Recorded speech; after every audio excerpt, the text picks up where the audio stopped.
This episode of Into the Music is brought to you by Coda Music. It's a great way to discover new music and listen to all of your favorite artists for free. The link is in the description. In today's episode we're going to explore John Mayer. After making his introduction as a sensitive, acoustic-styled songwriter on 2001's Room for Squares, John Mayer steadily widened his approach over the subsequent years, encompassing everything from blues rock to adult contemporary in the process. Arriving at the tail end of teen pop's heyday, he crafted pop music for a more discerning audience, spiking his songcraft with jazz chords and literate turns of phrase. The combination proved to be quite popular, as Room for Squares went triple platinum before its follow-up release, Heavier Things, arrived in September 2003. Mayer continued to retool his sound with each album, however, moving beyond the material that had launched his career and adopting elements of rock, blues, and soul. Moreover, he partnered with legends of several genres, making guest appearances on albums by Buddy Guy, Eric Clapton, and B.B. King, while touring alongside jazz icon Herbie Hancock. Mayer also retained enough pop/rock foundation to continue his reign of the charts, making him one of the decade's most popular songwriters. Born in Bridgeport, Connecticut, and raised in the nearby town of Fairfield, Mayer began playing blues as a teenager.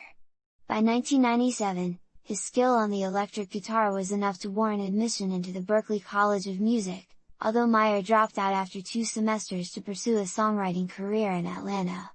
Working alongside former classmate Clay Cook, he frequented the local coffeehouse circuit and began co-writing material that melded palatable pop/rock with unexpected flourishes.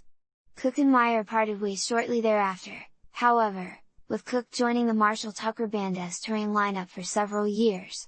Now a solo artist by default, Mayer recorded several of the duo's songs, packaged them alongside a handful of his own compositions, and self-released the EP in 1999 under the title Inside Once Out. Mayer secured a deal with Aware Records in early 2000, and recording sessions for his debut album commenced later that year with producer John Alagia, renowned for his work with Dave Matthews and Ben Folds 5. Although Inside Once Out had been a decidedly acoustic effort, Room for Squares proved to be a more expansive affair, with several of Mayer's old songs receiving new, radio-ready arrangements. Released in 2001 by both Aware and Columbia Records, the album quickly launched Mayer's career, with No Such Thing in Your Body Is a Wonderland both becoming top 20 hits. As Mayer hit the road in support of the album, his considerable talent as a lead guitarist, a skill that had been downplayed during Room for Squares, flourished, leading him to showcase several blues-influenced solos on his 2003 live album, Any Given Thursday. That same year, Mayer won his first Grammy Award for Your Body Is a Wonderland. He returned to the Grammy ceremony 2 years later, this time to accept a pair of awards for Daughters, a soulful ballad from his lucrative sophomore release, Heavier Things. Commercial and critical success notwithstanding, Mayer's interest in other genres convinced him to take a brief break from pop music, and he tested his instrumental chops by collaborating with blues artists Buddy Guy, B.B. King, Eric Clapton and jazz legends John Scofield, Herbie Hancock. He also assembled the John Mayer Trio, whose bluesy rock and roll was displayed on the band's first and only release, Try. Mayer returned to his solo career with 2006's Continuum, a warmly received album that saw him focusing on blues, pop, and contemporary soul. Gravity found modest success as a single, but Waiting on the World to Change proved to be the album's commercial highlight, cracking the top 20 in February 2007 and winning a Grammy that same month. Later that year, Mayer achieved his highest charting single to date with Say, a song from the Rob Reiner film The Bucket List. After Say peaked at number 12, the song was included in a reissued version of Continuum, and it took home yet another Grammy Award along with Gravity in early 2009.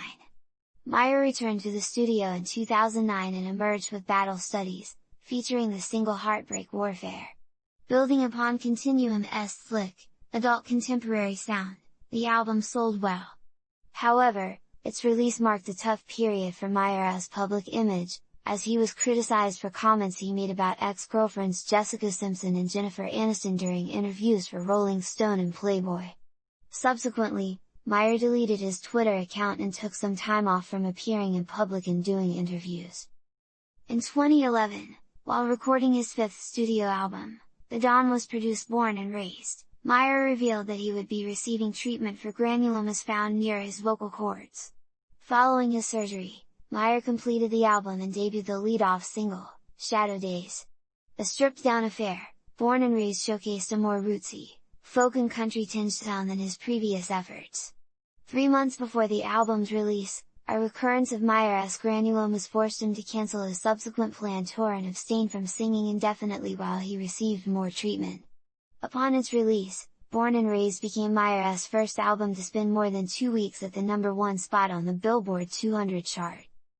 In 2013, Meyer returned to the studio with Dawn was to record Paradise Valley, his 6th album and one that would continue to explore the rootsy, folk style of Born and Raised. Meyer toured Paradise Valley into 2014. The next year, he was hired by Bob Weir, Mickey Hart, and Bill Kreutzmann to fill the Jerry Garcia role in Dead and Company, a touring review that followed the Grateful Dead's Fare Well shows of 2015. Dead and Company toured into 2016 and then Meyer finished his next album, The Search for Everything. An EP teaser of the album, The Search for Everything, Wave 1, appeared in January 2017, and a second, Wave 2, arrived the following month. The full-length The Search for Everything appeared in April 2017. Meyer continued touring with Dead and Company, but was sidelined in December when he had to undergo an emergency appendectomy. The group reconvened in 2018. In May of that year he issued the standalone single New Light, which he produced alongside No ID. 2019 brought 2 more non-album singles, beginning with the mostly acoustic I Guess I Just Feel Like followed in September by Carry Me Away.